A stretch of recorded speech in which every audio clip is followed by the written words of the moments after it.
Donc ce soir on a les catcheurs de Raw qui sont des catcheurs de la WWE qui est la plus grosse fédération mondiale de catch, celle qu'on voit sur NT1, sur RTL9 et sur les différents réseaux, celle que les enfants connaissent en fait. Donc on va avoir toutes les plus grandes stars mondiales, il y a John Cena, il y a Batista, on va se retrouver aussi avec Randy Orton, avec Ted DiBiase, avec vraiment les meilleurs actuellement. Jusqu'à présent en fait on avait beaucoup de fans purs et durs qui ont les 15-35 ans, qui ont suivi pendant des années sur Canal+, qui ont arrêté, qui ont suivi sur internet et qui sont des fans hardcore. Et c'est surtout depuis un an qu'on a vu vraiment l'audience changer avec beaucoup d'enfants. C'est devenu beaucoup plus un public familial, à l'instar de Disney ou ce genre de spectacle. C'est dû, à mon avis, au fait que c'est proche du cartoon, proche des dessins animés, le fait que ça soit scénarisé, qu'il y ait des bons, des méchants, qui est des rivalités en fait. C'est pas nous qui le mettons en scène, c'est la WWE qui vient avec son programme en fait, avec ses catcheurs. Si on l'a pas vécu, c'est assez difficile de se rendre compte de la puissance. Moi j'ai fait beaucoup de concerts et ça m'a toujours, le spectacle de la WWE m'a beaucoup plus impressionné que des gros concerts d'ACDC par exemple, parce qu'on a un public vraiment de grands fans, des gens qui connaissent tout, qui connaissent les musiques, qui connaissent les gimmicks des catcheurs, qui viennent habillés, qui viennent avec des pancartes. C'est vraiment un public très très impliqué, contrairement à peut-être à d'autres spectacles.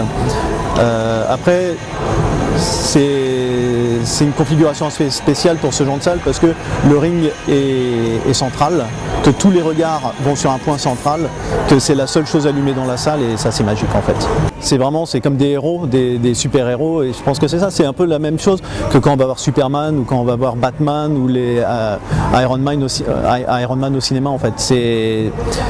On vient voir des super-héros. Sur Amneville on va voir une autre brand, il y a deux rosters en fait, il y a Raw qui est le roster rouge et il y a SmackDown qui est le roster bleu et à Amneville ce sera SmackDown, c'est-à-dire les catcheurs qu'on avait l'année dernière à Strasbourg en fait. Donc Undertaker, Triple H, Rey Mysterio, Matt Hardy, CM Punk, donc d'autres superstars mais de l'autre roster mais toujours de la WWE. Alors il y a Undertaker, c'est le Fossoyeur, c'est peut-être le plus connu de tous les catcheurs, ça fait 20 ans qu'il est là.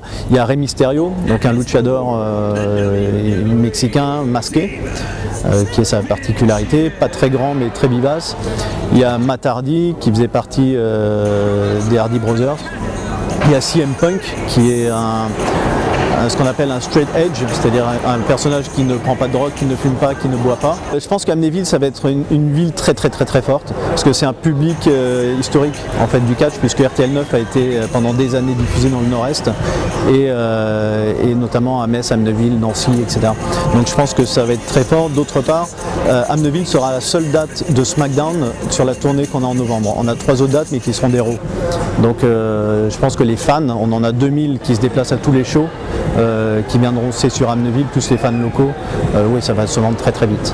Vraiment je m'en lasse pas, je suis peut-être blasé sur d'autres spectacles, celui-là vous vous en rendrez compte si vous assistez au spectacle, c'est juste inimaginable en fait, c'est hystérique, vous verrez avec l'arrivée des bus, il y a 4000 personnes qui attendent les bus, aujourd'hui il y avait des dédicaces dans les magasins et il y avait probablement 1000 personnes pour les dédicaces, c'est juste, c'est cet engouement là qui est incroyable en fait. Introduce the first of the challenge.